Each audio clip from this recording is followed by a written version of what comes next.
One of the finest and most highly paid engravers in the United States was formerly a mail carrier. One day he was fortunate enough to be on a streetcar that met with an accident and had one of his legs cut off. The street railway company paid him $5,000 for his leg. With this money, he paid his way through school and became an engraver. The product of his hands, plus his imagination, is worth much more than he could earn with his legs as a mail carrier. He discovered that he had imagination when it became necessary to redirect his efforts as a result of the streetcar accident. You will never know what is your capacity for achievement until you learn how to mix your efforts with imagination.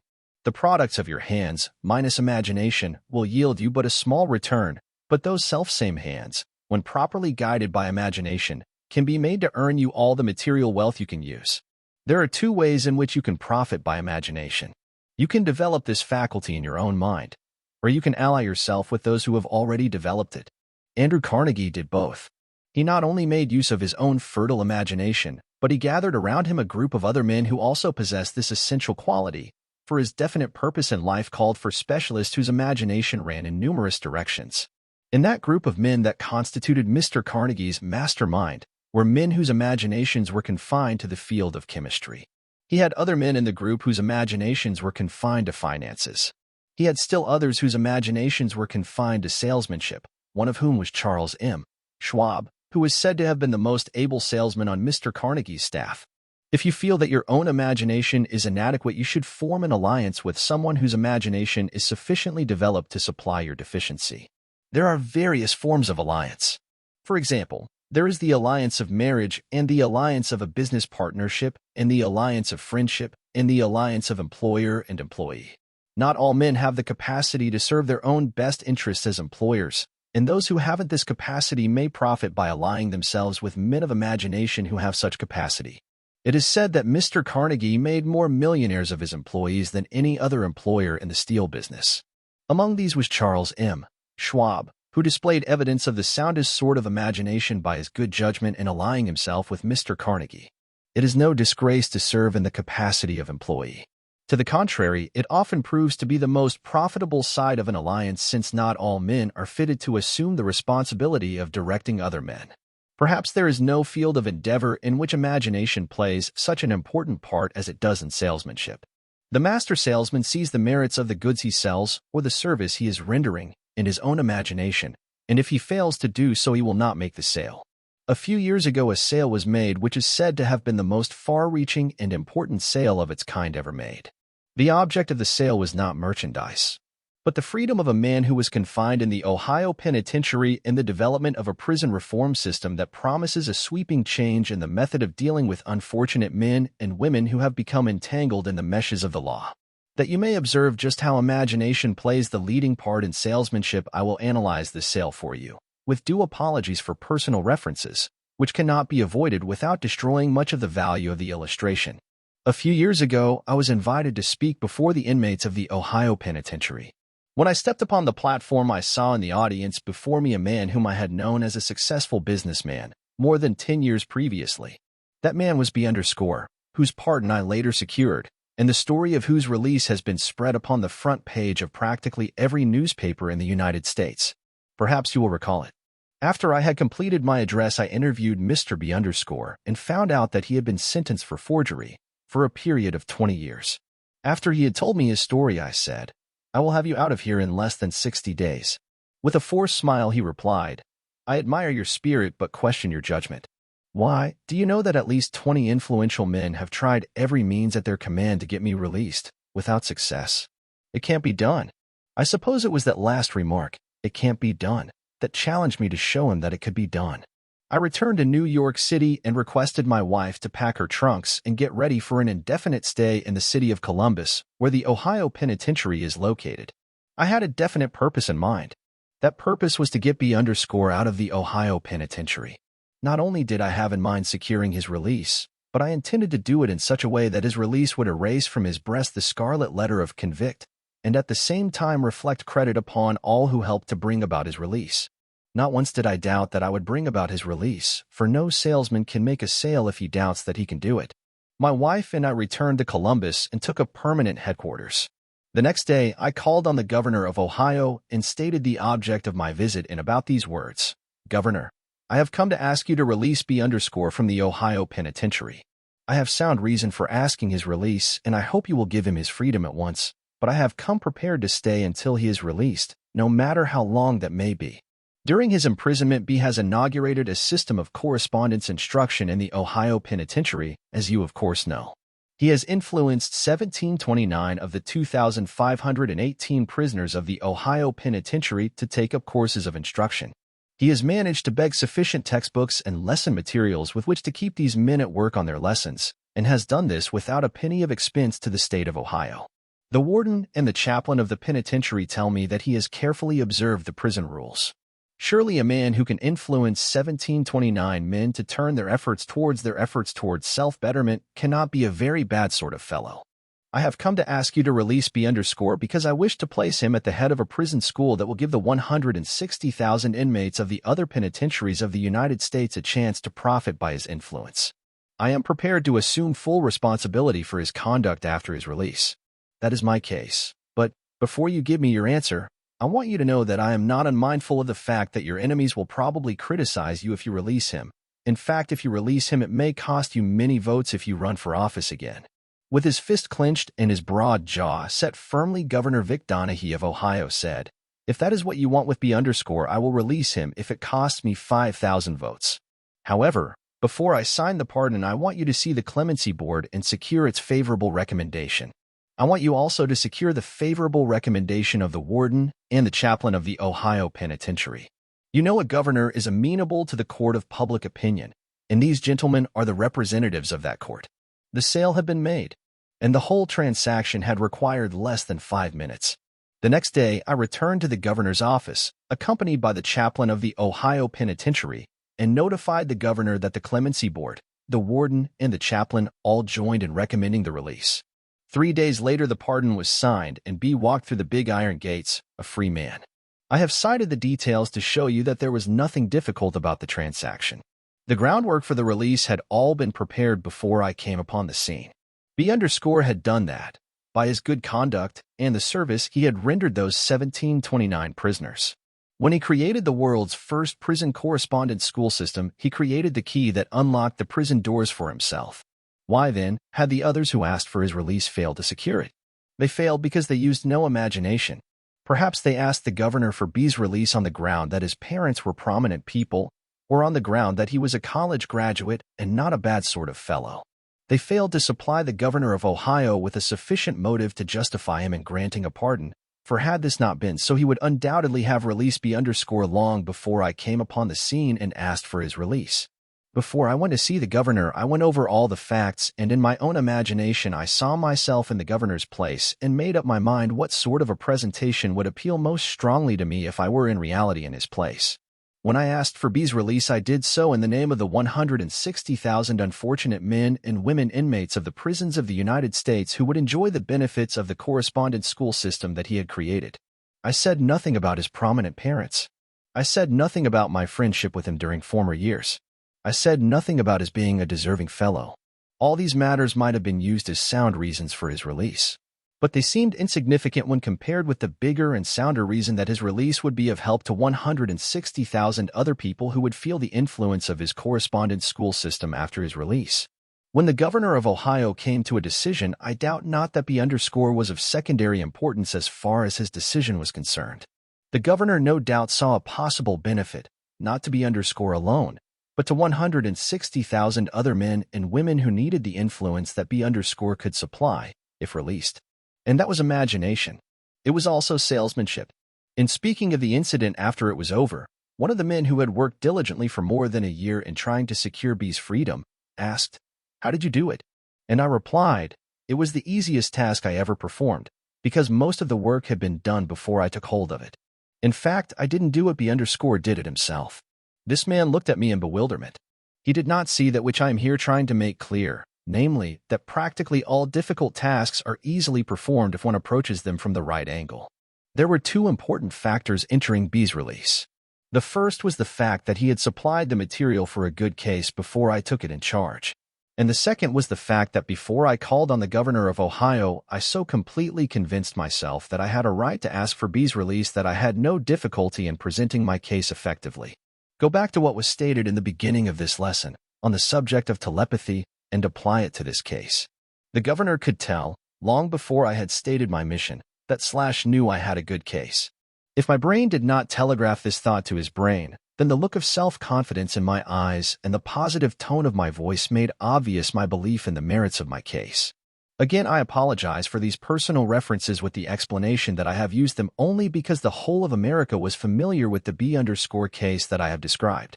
I disclaim all credit for the small part one played in the case, for I did nothing except use my imagination as an assembly room in which to piece together the factors out of which the sale was made. I did nothing except that which any salesman of imagination could have done. It requires considerable courage to prompt one to use the personal pronoun as freely as it has been used in relating the facts connected with this case. But justification lies in the value of application of the principle of imagination to a case with which nearly everybody is familiar. I cannot recall an incident in my entire life in connection with which the soundness of the 15 factors that enter into this reading course was more clearly manifested than it was in securing the release of B_. It is but another link in a long chain of evidence that proves to my entire satisfaction the power of imagination as a factor in salesmanship.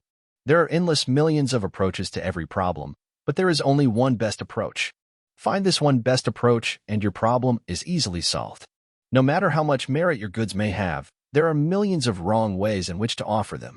Your imagination will assist you in finding the right way. In your search for the right way in which to offer your merchandise or your services, remember this peculiar trait of mankind. Men will grant favors that you request for the benefit of a third person when they would not grant them if requested for your benefit. Compare this statement with the fact that I asked the governor of Ohio to release B_, not as a favor to me, and not as a favor to B_, but for the benefit of 160,000 unfortunate inmates of the prisons of America. Salesmen of imagination always offer their wares in such terminology that the advantages of those wares to the prospective purchaser are obvious. It is seldom that any man makes a purchase of merchandise or renders another a favor just to accommodate the salesman. It is a prominent trait of human nature that prompts us all to do that which advances our own interests. This is a cold, indisputable fact, claims of the idealist to the contrary notwithstanding. To be perfectly plain, men are selfish. To understand the truth is to understand how to present your case, whether you are asking for the release of a man from prison or offering for sale some commodity. In your own imagination, so plan your presentation of your case that the strongest and most impelling advantages to the buyer are made plain. This is imagination. A farmer moved to the city, taking with him his well-trained shepherd dog. He soon found that the dog was out of place in the city, so he decided to get rid of him. Note the words in quotation. Taking the dog with him, he went out into the country and rapped on the door of a farmhouse. A man came hobbling to the door, on crutches. The man with the dog greeted the man in the house in these words, "You wouldn't care to buy a fine shepherd dog that I wish to get rid of, would you?" The man on crutches replied, "No," and closed the door. The man with the dog called at half a dozen other farmhouses, asking the same question, and received the same answer. He made up his mind that no one wanted the dog and returned to the city.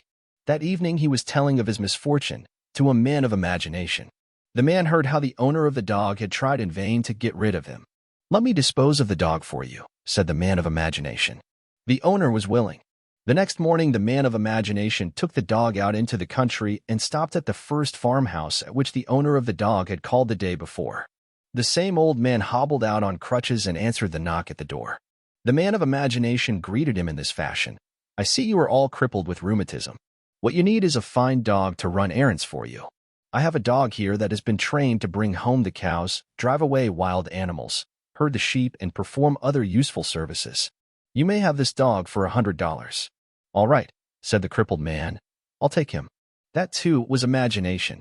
No one wants a dog that someone else wants to get rid of, but most anyone would like to own a dog that would herd sheep and bring home the cows and perform other useful services. The dog was the same one that the crippled buyer had refused the day before, but the man who sold the dog was not the man who had tried to get rid of him. If you use your imagination, you will know that no one wants anything that someone else is trying to get rid of. Remember that which was said about the law of attraction, through the operation of which like attracts like. If you look and act the part of a failure, you will attract nothing but failures. Whatever your life work may be, it calls for the use of imagination. Niagara Falls was nothing but a great mass of roaring water until a man of imagination harnessed it and converted the wasted energy into electric current that now turns the wheels of industry.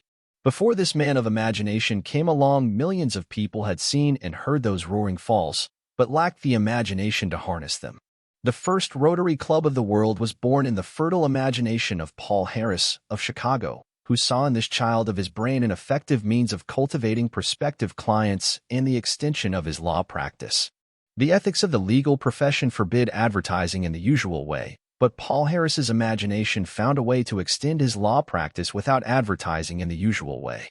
If the winds of fortune are temporarily blowing against you, remember that you can harness them and make them carry you toward your definite purpose through the use of your imagination. A kite rises against the wind, not with it. Dr. Frank Crane was a struggling, third-rate preacher until the starvation wages of the clergy forced him to use his imagination. Now he earns upward of $100,000 a year for an hour's work a day, writing essays. But Fisher once worked for a mere pittance, but he now earns $75,000 a year by making folks grin with his Mutt and Jeff comic strip. No art goes into his drawings, therefore he must be selling his imagination.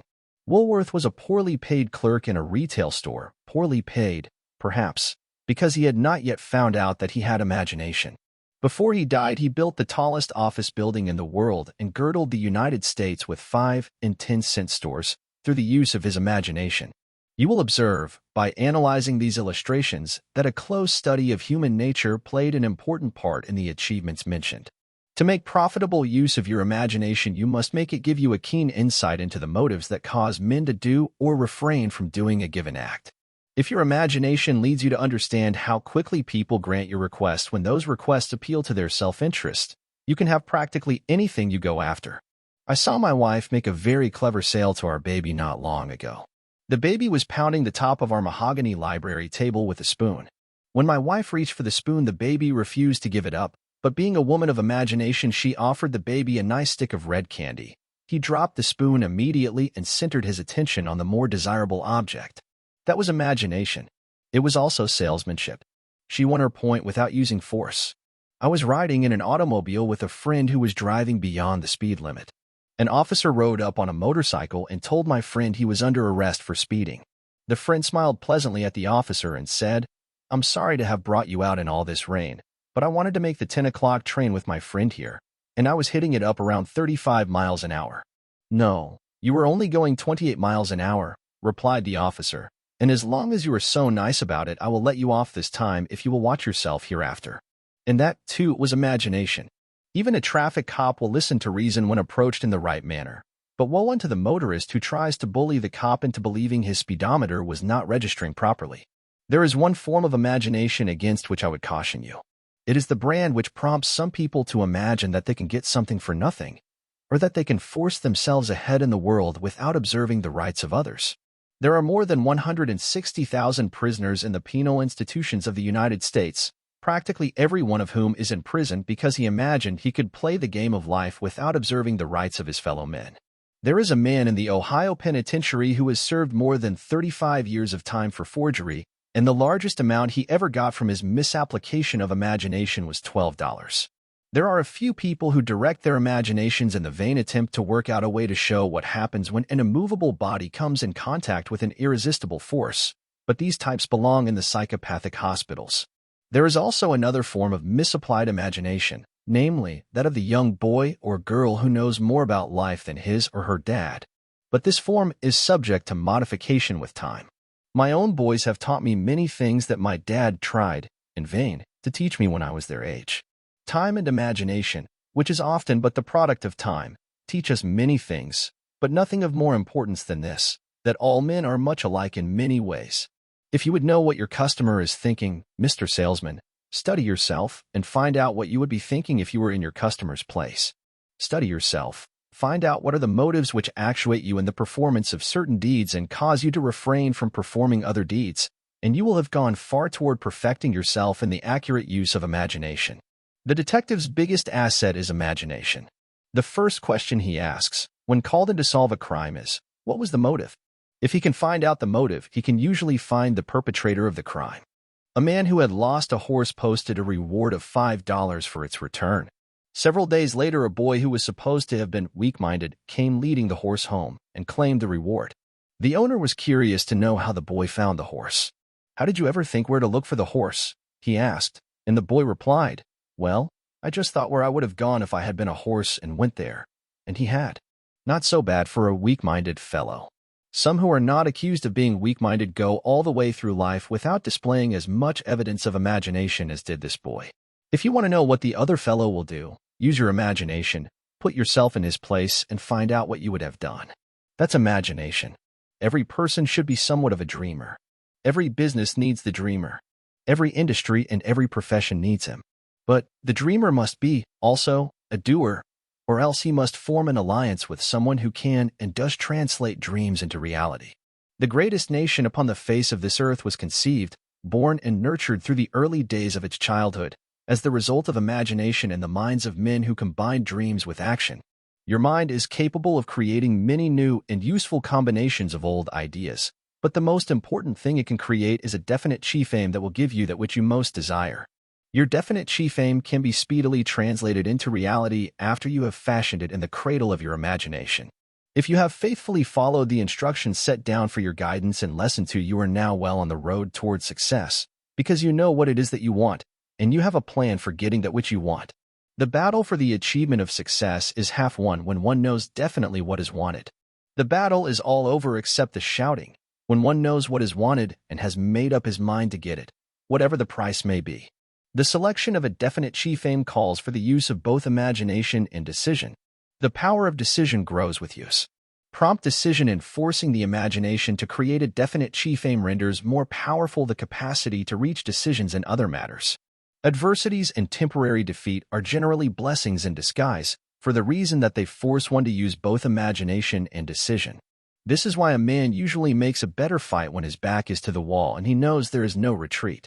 He then reaches the decision to fight instead of running.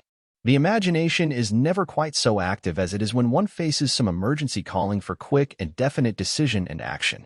In these moments of emergency, men have reached decisions, built plans, used their imagination in such a manner that they became known as geniuses. Many a genius has been born out of the necessity for unusual stimulation of the imagination, as the result of some trying experience which forced quick thought and prompt decision. It is a well-known fact that the only manner in which an over-pampered boy or girl may be made to become useful is by forcing him or her to become self-sustaining. This calls for the exercise of both imagination and decision, neither of which would be used except out of necessity. The Reverend P. W. Welshamer is the pastor of a church in Canton, Ohio, where he has been located for nearly a quarter of a century. Ordinarily, pastors do not remain at the head of one church for so great a length of time, and Reverend Welshamer would have been no exception to this rule if he had not mixed imagination with his pastoral duties. 3 years constitute the usual time that one pastor may remain in a given pastorate without wearing out his welcome. The church of which Reverend Welshamer is the leader has a Sunday school of over 5,000 members, the largest membership enjoyed by any church in the United States.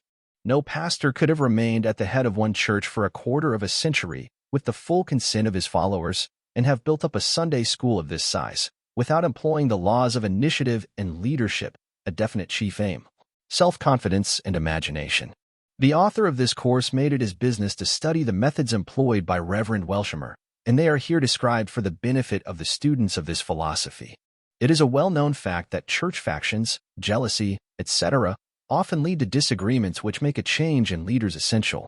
Reverend Welshamer has steered around this common obstacle by a unique application of the law of imagination. When a new member comes into his church, he immediately assigns a definite task to that member, one that suits the temperament, training, and business qualifications of the individual as nearly as possible, and, to use the minister's own words, he keeps each member so busy pulling for the church that there is no time left for kicking or disagreeing with other members. Not a bad policy for application in the field of business, or in any other field. The old saying that idle hands are the devil's best tools is more than a mere play upon words, for it is true. Give any man something to do that he likes to do, and keep him busy doing it, and he will not be apt to degenerate into a disorganizing force. If any member of the Sunday school misses attendance twice in succession, a committee from the church calls to find out the reason for the failure to attend. There is a committee job for practically every member of the church. In this way, Reverend Welshamer delegates to the members themselves the responsibility of rounding up the delinquents and keeping them interested in church affairs. He is an organizer of the highest type. His efforts have attracted the attention of businessmen throughout the country. In times too numerous to be mentioned, he has been offered positions at fancy salaries by banks, steel plants, business houses, etc., that recognized in him a real leader. In the basement of the church, Reverend Welshamer operates a first-class printing plant where he publishes, weekly, a very creditable church paper that goes to all the members. The production and distribution of this paper is another source of employment which keeps the church members out of mischief, as practically all of them take some sort of an active interest in it. The paper is devoted exclusively to the affairs of the church as a whole, and those of the individual members. It is read by each member, line by line, because there is always a chance that each member's name may be mentioned in the news locals. The church has a well-trained choir and an orchestra that would be a credit to some of the largest theaters. Here Reverend Welshamer serves the double purpose of supplying entertainment and at the same time keeping the more temperamental members who are artists employed so they, also, remain out of mischief, incidentally giving them a chance to do that which they like best. The late Dr. Harper, who was formerly president of the University of Chicago, was one of the most efficient college presidents of his time. He had a penchant for raising funds in large amounts. It was he who induced John D. Rockefeller to contribute millions of dollars to the support of the University of Chicago. It may be helpful to the student of this philosophy to study Dr. Harper's technique, because he was a leader of the highest order. Moreover, I have his own word for it that his leadership was never a matter of chance or accident, but always the result of carefully planned procedure. The following incident will serve to show just how Dr. Harper made use of imagination in raising money in large sums. He needed an extra $1 million for the construction of a new building. Taking inventory of the wealthy men of Chicago to whom he might turn for this large sum, he decided upon two men, each of whom was a millionaire, and both were bitter enemies. One of these men was, at that time, the head of the Chicago Street Railway system. Choosing the noon hour, when the office force and this man's secretary, in particular, would be appointment to be out at lunch, Dr. Harper nonchalantly strolled into the office, and, finding no one on guard at the outer door, walked into the office of his intended victim, whom he surprised by his appearance unannounced. "My name is Harper," said the doctor, "and I am president of the University of Chicago.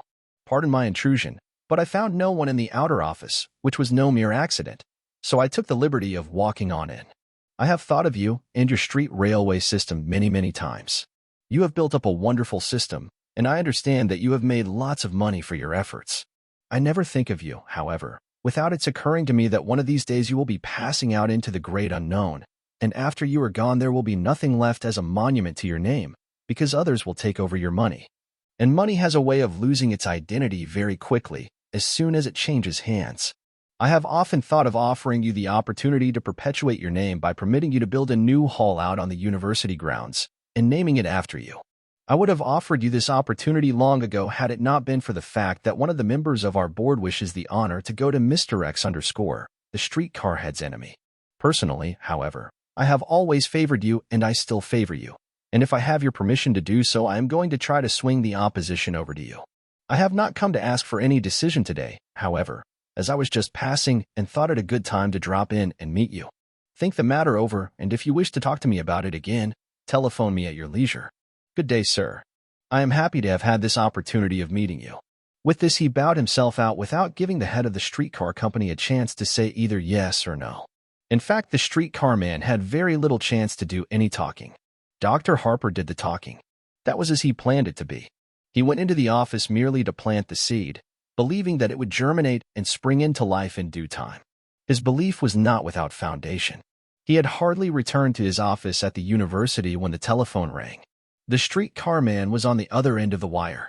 He asked for an appointment with Dr. Harper, which was granted, and the two met in Dr. Harper's office the next morning, and the check for $1 million was in Dr. Harper's hands an hour later.